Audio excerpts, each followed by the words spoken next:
The Priest, the Painter and the Devil was the second film which I made for the BBC, which was seen in 1975. By then, of course, I'd done a great deal of my own research and the story was beginning to alter considerably. But even so, even then, I didn't know really what it was about.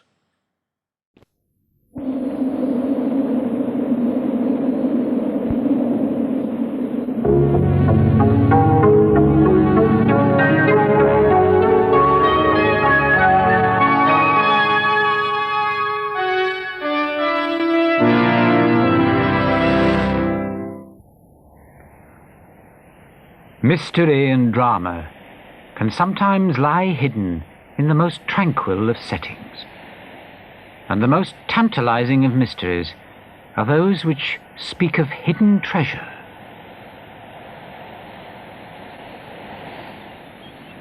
This remote mountaintop village in southern France might well conceal that tantalizing X which marks the spot on a treasure map. Or perhaps it conceals something more. Rennes-le-Chateau hides a secret within its quiet walls.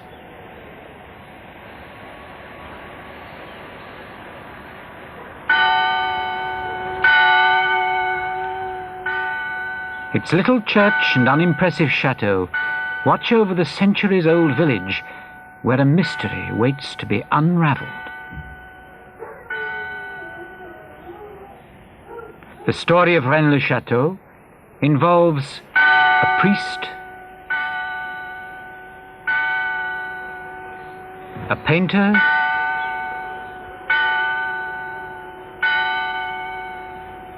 and the devil.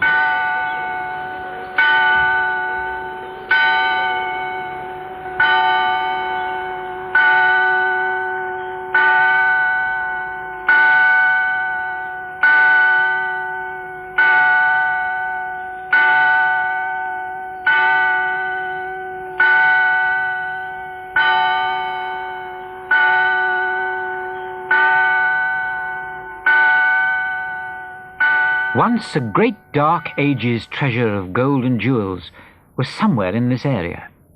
Half of that treasure was carried to Spain, where in the last century these magnificent pieces were rediscovered. Many think the other half could still be hidden near the village.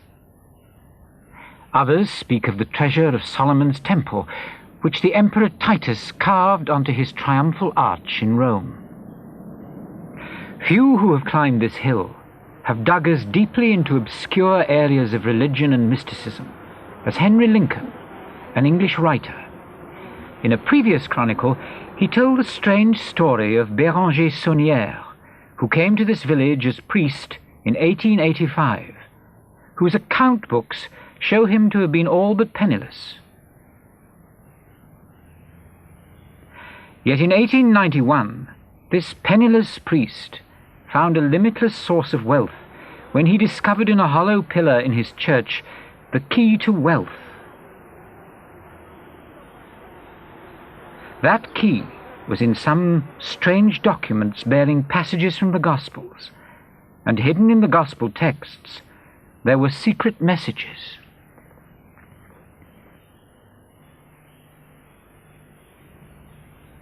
For years, Henry Lincoln returned continually to the mystery of Rennes-le-Chateau, only to find the trails leading him on to Paris, where in 1891 the priest Saunière offered the parchments to skilled paleographers at the church of Saint-Sulpice.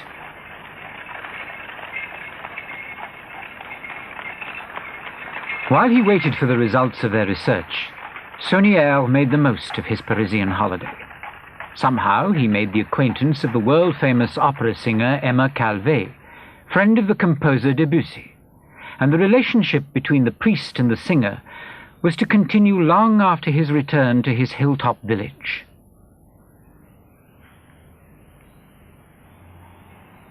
At last the experts at Saint-Sulpice were able to give Saunière what he needed.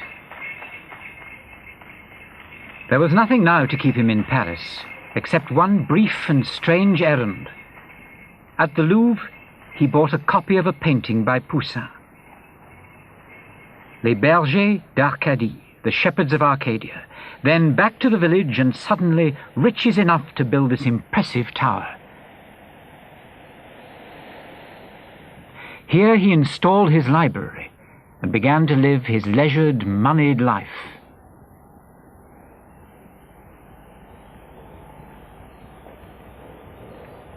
He entertained generously. Saunière was not a man to keep his newfound fortune to himself. For his villagers, he built this water tower to provide piped water to their homes, and he had the 3-mile-long dirt track to the village made over into a good modern road.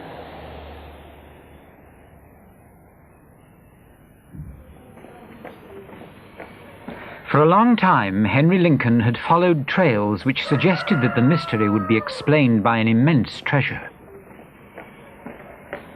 Now he feels he can explain everything, and that there is no longer a mystery to the life of the priest who for 30 years dominated the village with his presence, mystery, and fantastic wealth. Saunière's newfound fortune affected the lives of all his flock, but only one person shared his secret. She was his housekeeper Marie, his companion since the days of his poverty. Saunière died in 1917, but Marie lived on until 1953, and at last was laid to rest at his side. Marie knew, and Saunière knew. But for Henry Lincoln there was no easy way to their secret. These village streets are now very familiar to me. But each time I walk the last few yards to the church, I find myself uncomfortably aware of that extraordinary and daunting inscription above the door, Terribilis est locus iste. This place is terrible.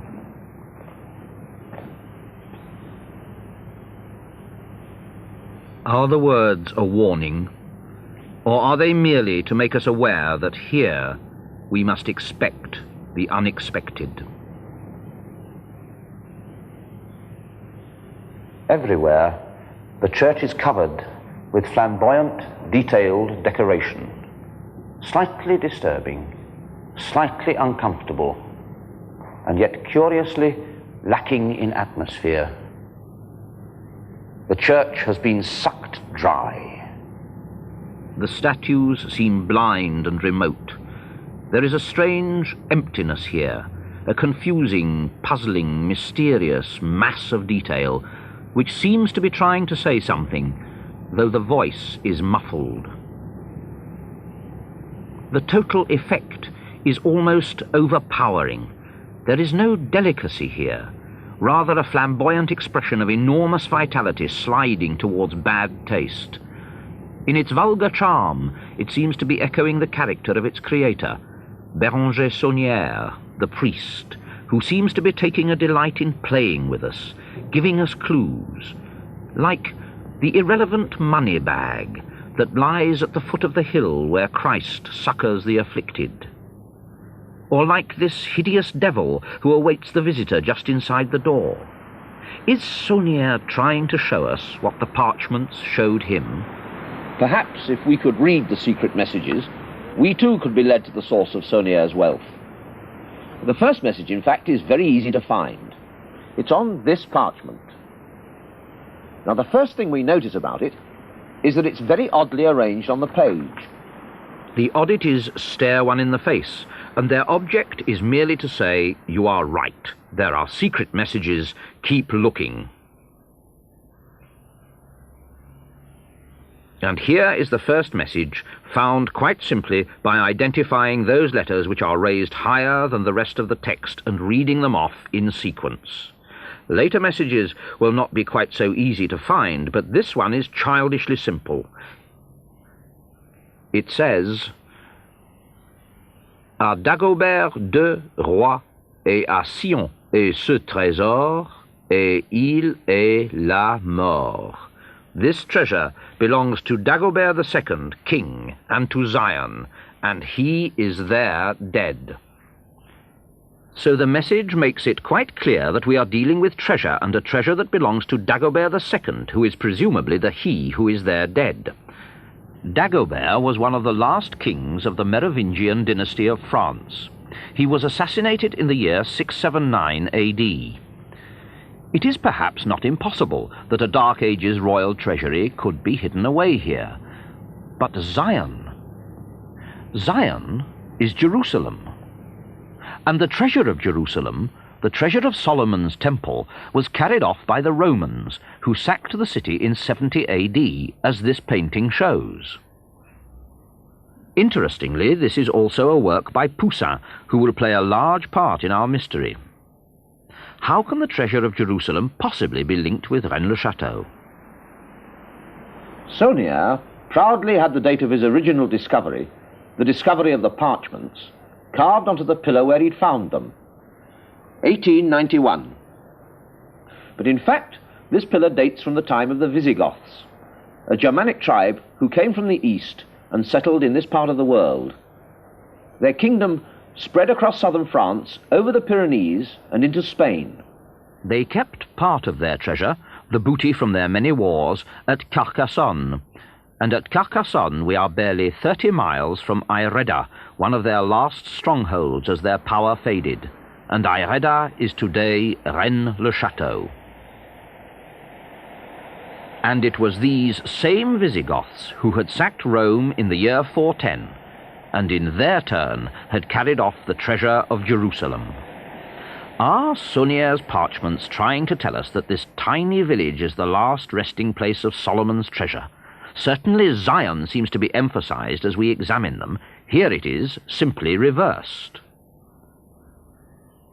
And here, the odd breaking of words at the ends of lines spells it out again. Obviously, the word has some significance. But before we accept Zion as Jerusalem, something else must be considered. These letters P.S. They figure again here on a strange grave inscription. My researchers had thrown up several times the name Priory of Zion. Could this be the meaning of P.S.? Are we in fact not talking about Jerusalem, but about this mysterious priory? And if so, what is it? Well, one answer would seem to be some sort of secret society or order. And this thought leads to another fascinating possible trail. Many secret orders claim some descent from or connection with the Knights Templar, a religious military order founded by a group of French knights in 1119. Their declared object was to safeguard the highways for pilgrims and to retake the Holy Land for Christianity. Their name, Templar, comes from the establishment of their order actually on the site of Solomon's Temple in Jerusalem. And for many years they fought valiantly against the Saracens in the name of Christ.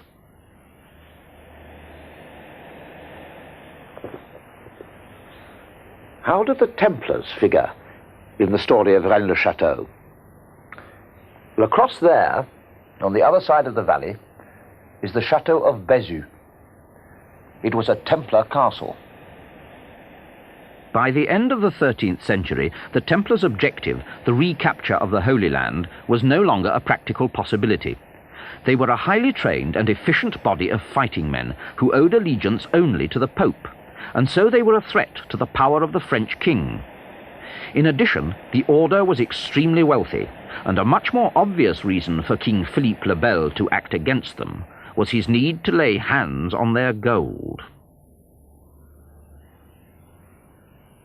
To arrest the Templars, the king sent out sealed orders to his seneschals all over France. These orders were to be opened and acted upon simultaneously throughout the kingdom. The Templars everywhere were to be arrested on the morning of the 13th of October, 1307. The plan appeared to be a success. The Templars fell into the trap, were tortured, and many at last went to the fire.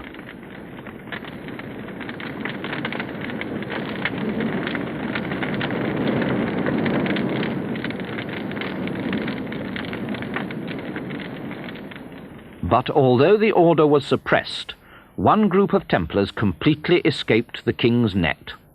They were the Templars of Bézieux, and the treasure of the Templars has never come to light. The treasure of the Temple of Jerusalem? The treasure of the Visigoths? The treasure of the Templars of Bézieux? 3 different treasures, or just one treasure being constantly exploited? But the possibilities are not exhausted yet. No one ever denied that the Templars fought and died valiantly for Christ, and yet one of the accusations made against them at their trial was that they denied Christ and trampled on the cross. Here at Montségur, we have come a mere 35 miles from Bézieux and Rennes-le-Chateau. There, on that hillside, on a March day in 1244, 200 men and women were burned. They died for their heretical beliefs. They also denied Christ. Who were they? And how do they fit into our story? They were the Albigensians. They believed simply that there were 2 gods, that all flesh, all matter, was the work of the devil, the god of evil, and that only the soul was of God, the God of good. They believed that God was not the omnipotent creator of all things, and that in fact he was incapable of creating physical matter. Now this thought that God could not create physical matter led to the idea that Christ, the Son of God, created by God, could not be physical, and so as pure spirit he could not be crucified. And so the Albigensian heresy leads us to an acceptance of Christ the Son of Mary, but a rejection of Christ crucified. For the Albigensians, the world was ruled by its creator, the god of evil, Rex Mundi, king of the earth, and only by living a life of purity could a believer achieve oneness with the God of good. The heresy took a strong hold in this part of France, and it was necessary to put it down. A crusade was preached against the Albigensians, and a long and bloody war took place. At last, here at Montségur, the last remnants of the faith took refuge.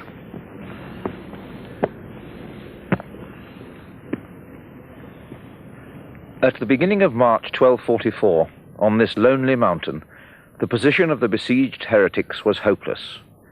They parleyed with their attackers and were granted surprisingly lenient terms. For those who would abjure their faith and return to the church, there was life and freedom. Only the obstinate were to go into the fire. And most astonishingly, they were granted a 2 weeks' truce in which to make up their minds.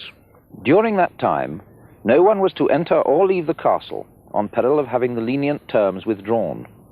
And yet, during those 2 weeks, 3 men climbed down from this incredible pinnacle and slipped away. They carried with them, it was said, the treasures of their faith.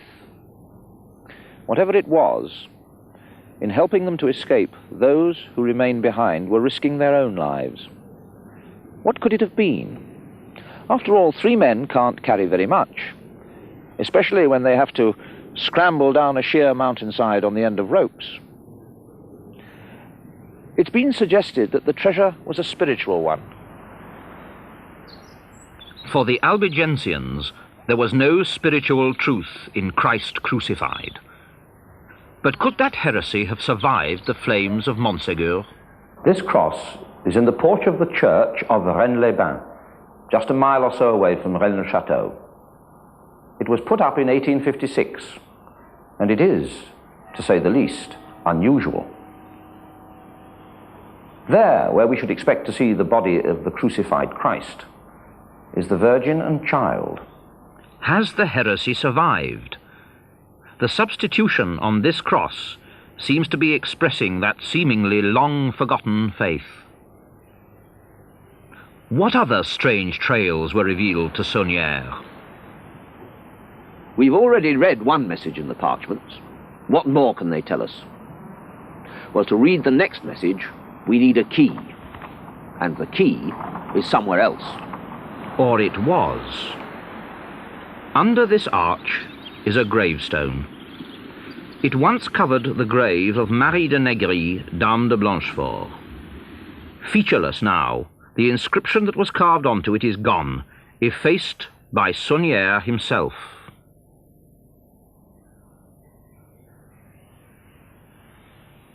The headstone to that same grave has completely disappeared, but that also once carried an inscription that was interesting. And it was here that the key to the decipherment lay. The trouble that Saunière took to scrape away these words was wasted.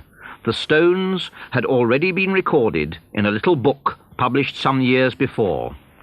Almost every line on this headstone has a mistake of some sort, and it is on these errors that we must concentrate in order to find the key to the next secret message. In the first line, CG, here lies, has been written with a T, not an I.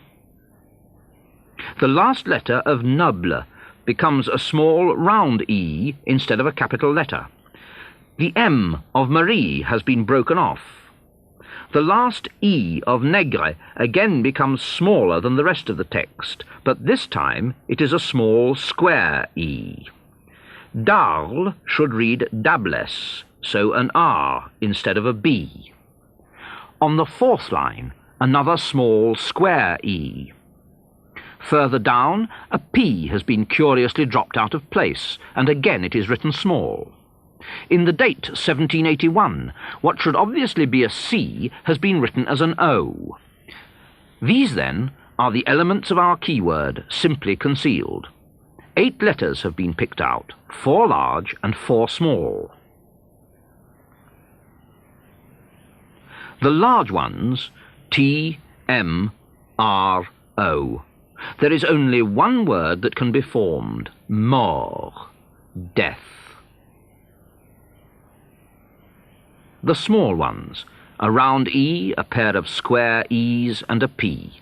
Again, only one word can be found, épée, a sword.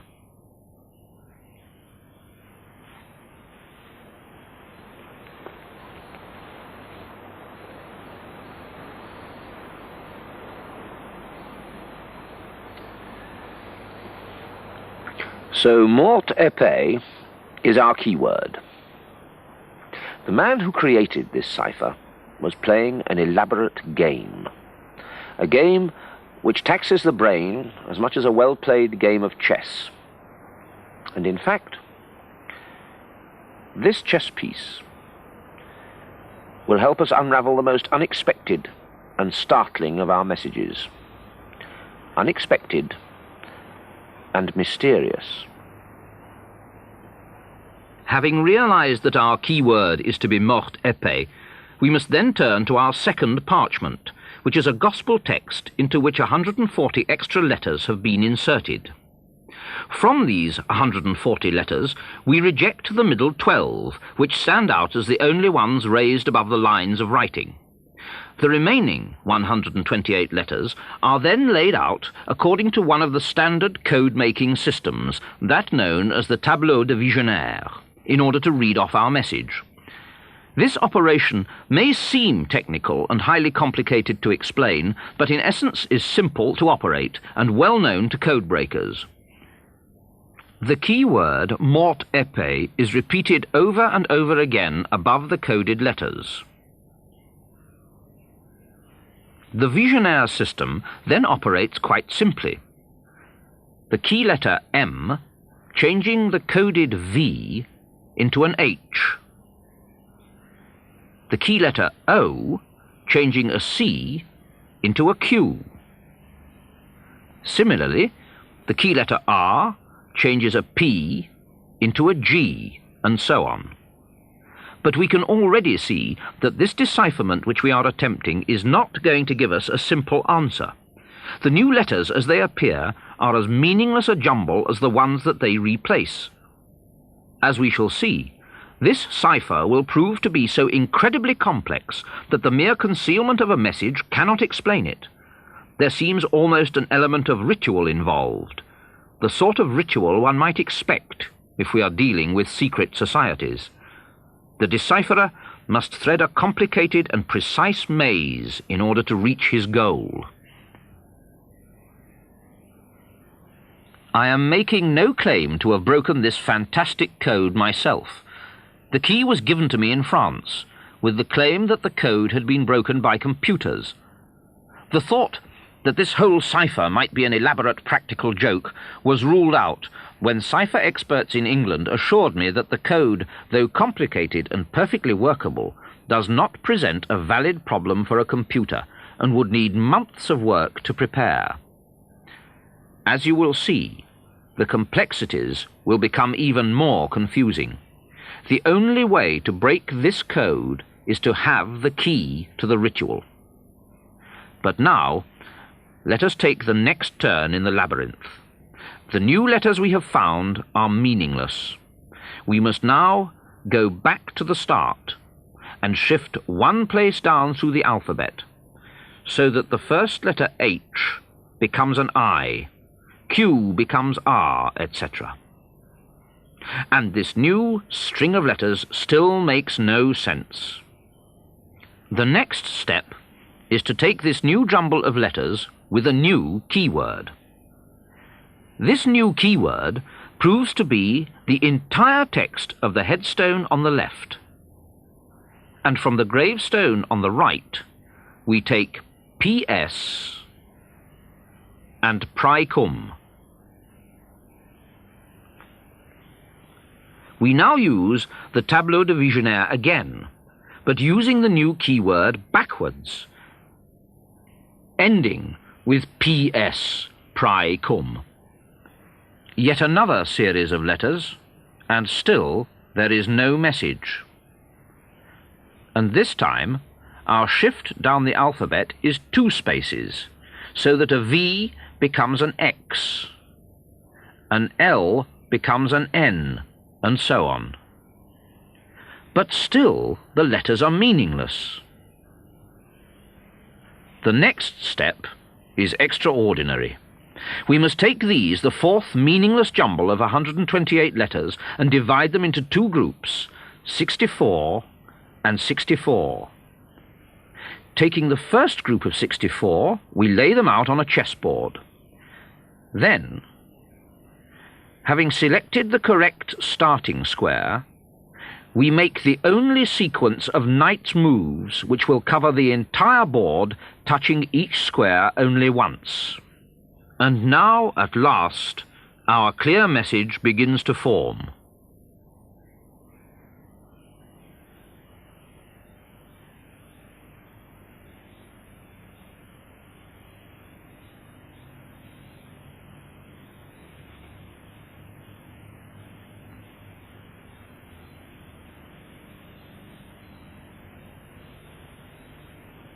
We read the second 64 letters by using the same pattern of knight's moves, but reversed mirror fashion.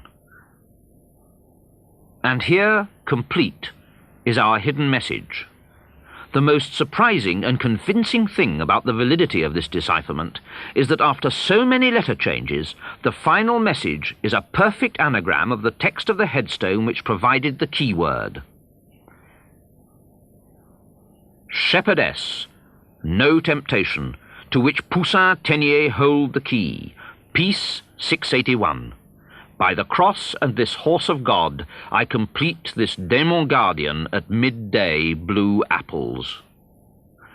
The message may now be readable, but what does it mean? Much of it I am still unable to explain, but I can clarify one part, which takes us right away from our mountaintop village. The cipher names 2 painters of the 17th century, Poussin and Teniers. How can they hold the key? Can the words lead us to specific paintings by these artists? Shepherdess and Temptation. In fact, Shepherdess is a simple link to Poussin's Bergers d'Arcadie, the Shepherds of Arcadia, which hangs here in the Louvre in Paris. A shepherdess, in the company of 3 shepherds, contemplates a tomb in a pastoral idyllic landscape. On the tomb is written the inscription, Et in Arcadia ego. Even in Arcady, I, death, am present. And this links us again to one of the gravestones effaced by Saunière. The link is obvious yet disguised. It is in the two outer vertical columns of letters. The left-hand one seems to be bad Latin. The right-hand one, Greek, but they make no sense until we realize that they are in fact both Latin, and both written in a form of the Greek alphabet. If we transliterate, we have et in Arcadia ego. Within sight of the graveyard of Rennes-le-Chateau is this strange structure. It is the tomb of Poussin's painting. Even the round stone on which the shepherd rests his foot is still in its place. Art historians have always thought that this tomb and landscape were imaginary. But can they be right?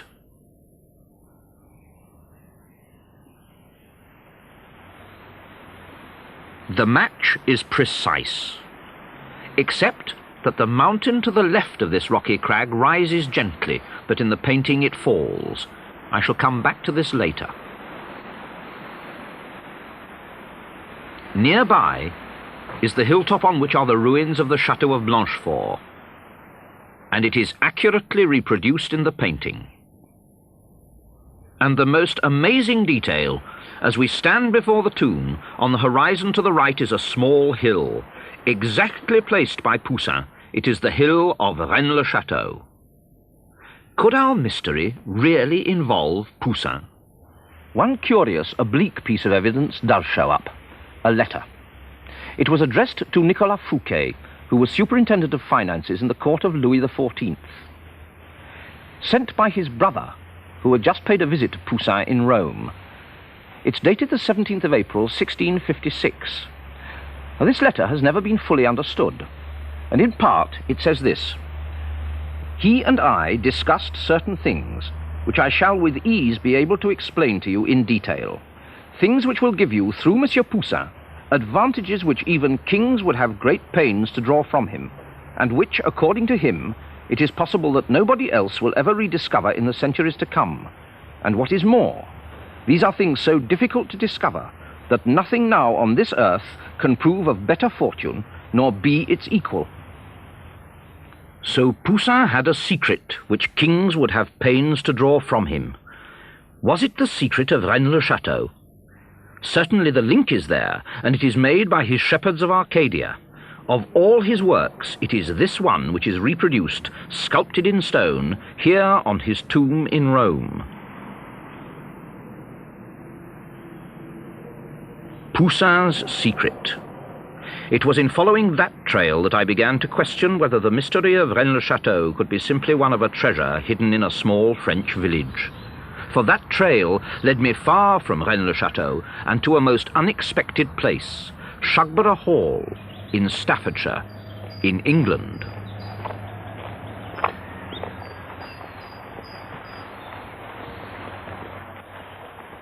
Here, in the grounds, is another Berger d'Arcadie in stone.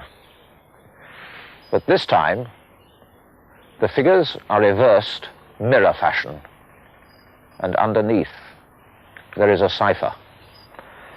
No one has ever satisfactorily explained the meaning of these letters. This strange monument was erected in the 18th century, and no one could tell me exactly why.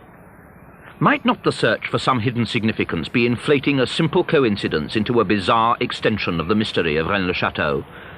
The simple answer to that question would have been yes, if Shugborough had not also held another vital link in our chain of clues. Poussin's Et in Arcadia ego theme seems to have had significance here. In the house is a copy, not of the painting we have seen in the Louvre, but of another version which he painted some 10 years before.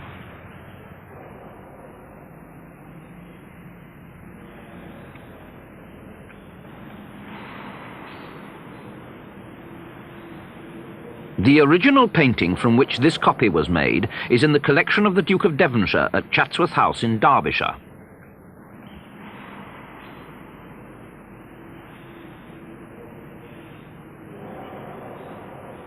Remember that shepherdess had been linked with Poussin in our elaborate ciphered message.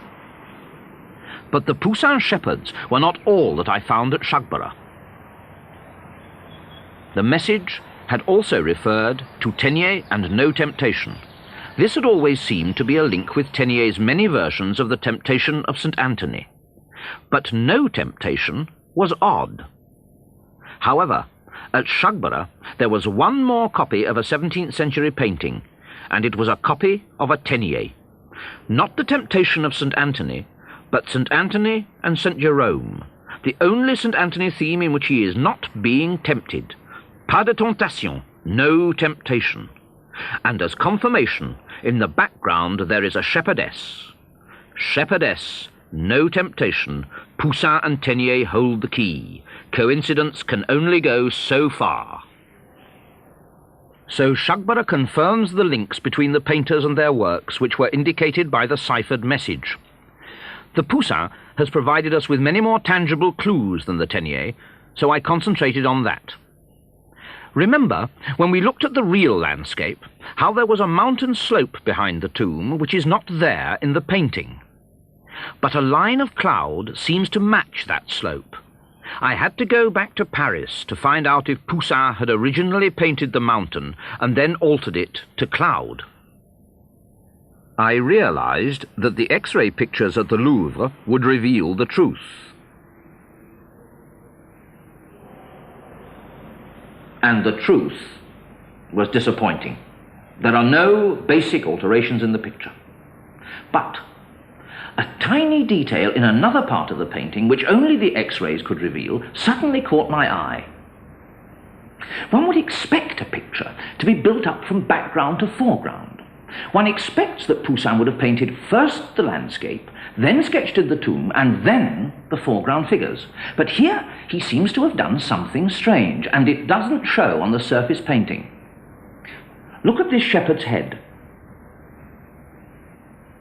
Now that we can see the underpainting, it is clear that the line of the stick held by the shepherd is cut off by the line of the top of the tomb. Clearly the staff must have been painted first. Why? One does not expect an artist to work from the foreground details backwards. Having noticed that the staff appeared to have been painted first, I examined it more closely, to find that the line of the shepherd's arm divides the stick exactly in two. This precise half-staff measurement is exactly repeated on the other staff, and here, and here, and in fact in dozens of other places. A curious geometry was beginning to show itself. I needed expert advice. Professor Cornford of the Royal College of Art undertook to analyse the picture. As I worked on the painting, it did seem to me to become evident that there was present in the geometry of it the figure of the regular pentagon. This was a complete surprise. Why? Such a system had been discarded centuries before Poussin's time, so what could the pentagon signify? That is a very ancient symbol which basically has been regarded as both good magic for protection against evil spirits, hence the use of the five-pointed star by people doing magical operations in order to exclude, I think, unwanted spiritual presences from what they're doing. It was also the cult symbol of an ancient religion dating back to 600 BC in South Italy, presided over by, or originated by, Pythagoras. When I saw this from a little way back, I did seem to detect somewhere in this area the presence of what could be a regular pentagon and the angles of the pentagon, and this prompted me to look into the question of what shape Poussin had chosen as the rectangle for his painting. Moving away from my measurements, he established convincing evidence for pentagonal geometry, as the format chosen by Poussin is exactly that rectangle which bears a very particular relationship with the regular pentagon. It is one of the rectangles whose proportions relate to the golden section, the harmonious division of a picture much used by classical painters. That golden section division here defines the position of the shepherdess. Painters of Poussin's time used the golden section as one of the ways of subdividing the area of the canvas. Professor Cornford was not surprised to find this system of harmonious division, but what startled him was the pentagon, and that it was not within the painting, but governed its form from without. And this could only result from Poussin's choosing a precise ratio of height to width for his canvas. The next step was to join the opposite points of the pentagon. This makes a 5-pointed star. Every Old Master painting previously analysed by Professor Cornford had conformed to straightforward subdivisions of a rectangle. The Berger d'Arcadie was quite different. The centre of its governing pentagon is simply found.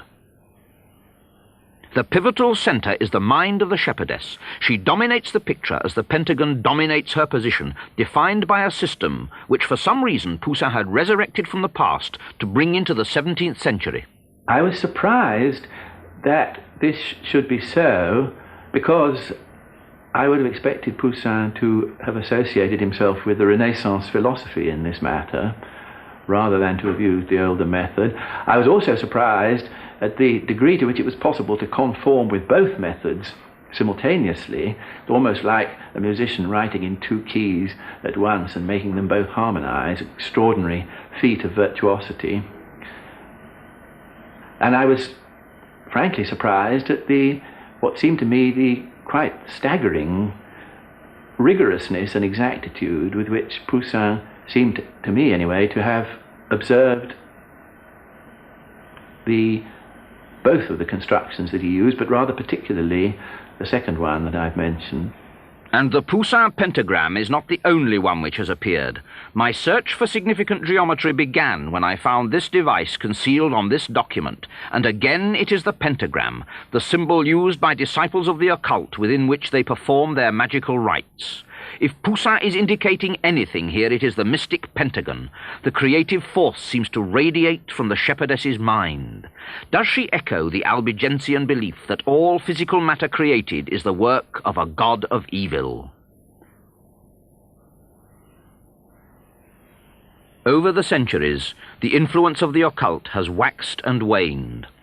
And at the turn of the century, Saunier's time, as again now in the 1970s, the power of magic was for some minds a potent attractive force which they tried to harness.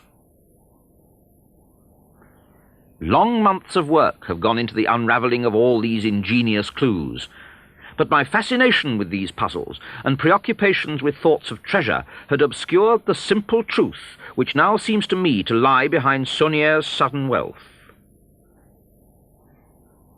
That truth seems to lie in the realm of the occult, of which these age-old symbols are relics.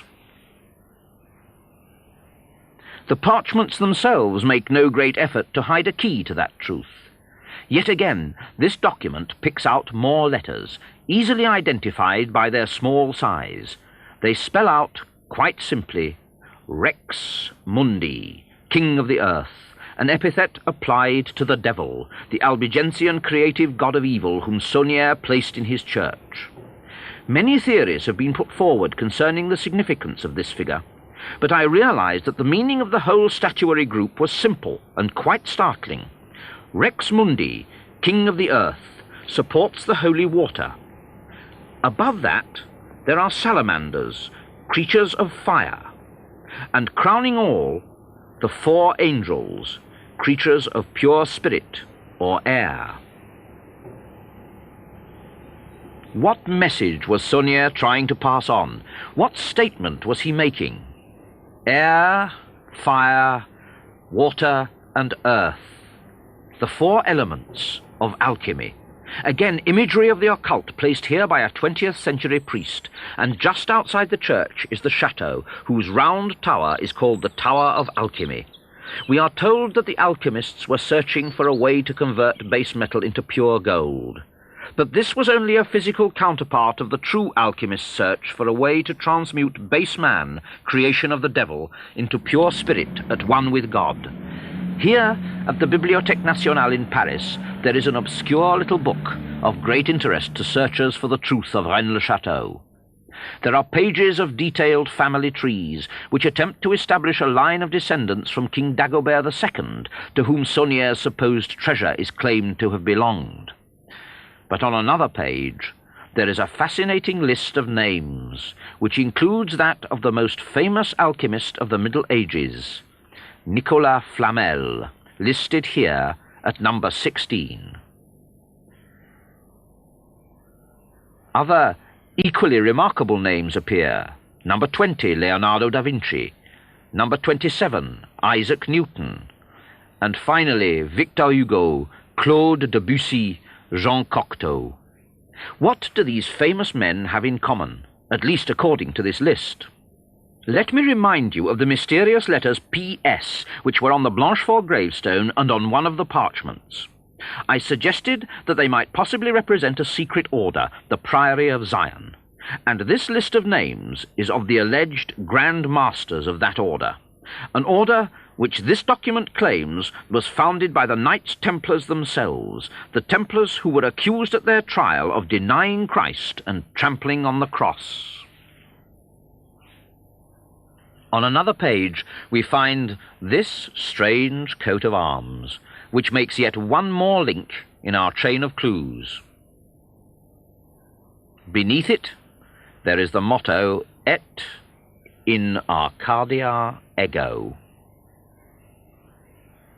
The link with the sculpted monument at Shagbara, copy of the Poussin painting, which shows the tomb near Rennes-le-Chateau, where this gravestone was effaced by Saunier, who compounded a mystery in his church, where a hollow altar pillar had hidden cryptic parchments which spoke of the devil whom Saunier placed in his church. This priest, who from penury became rich, and yet stayed to minister in the little village church above whose door he had carved the warning that this place is terrible. Did Saunier's riches come from treasure? Wealthy and distinguished people visited him.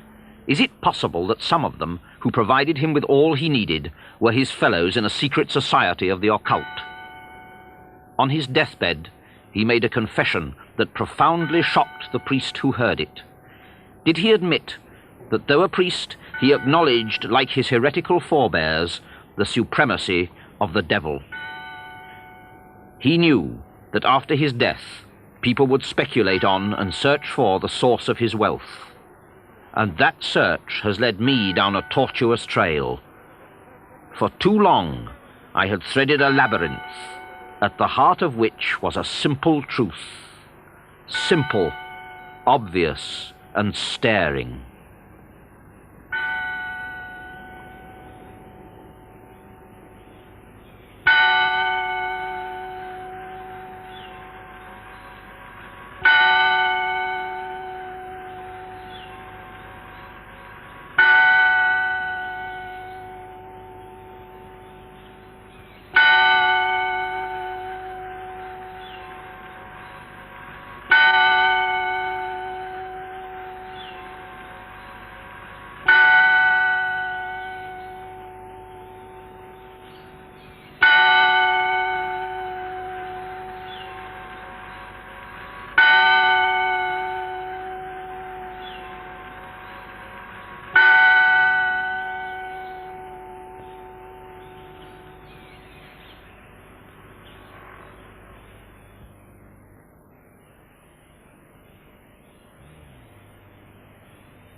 So I thought I'd solved it. How wrong I was. It's a very good example of how you get to a point in your researches and you think you come to an understanding of the problem. And so there I am on the screen, captured for all eternity, saying, I've solved it. But it wasn't many years later before I was making a third film saying, don't think I got it right then. Still got a way to go. And I can promise you this. The more you dig in, the more you think you understand, the more you get pushed closer to a realization that you really don't understand anything.